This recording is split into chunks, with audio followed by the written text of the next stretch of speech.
Mama at papa ko, pinagpapahinga na ng Panginoon. Pinagtabi ko sila. Ginawan ko sila ng altar. Ano ba? Maulan ngayon masyado dito sa amin. Tingnan mo.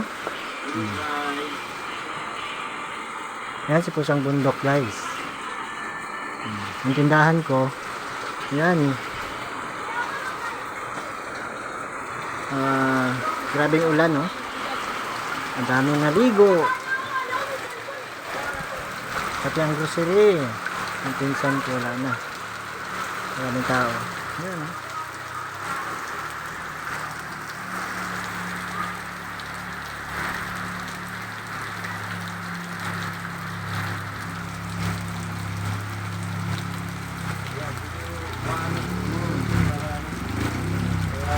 YouTube na akong pang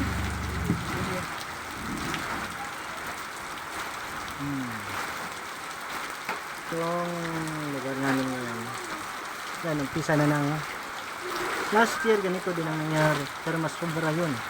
So ito, umpisa pa lang, ganito na nga. Sunod dito, sigurado na talaga.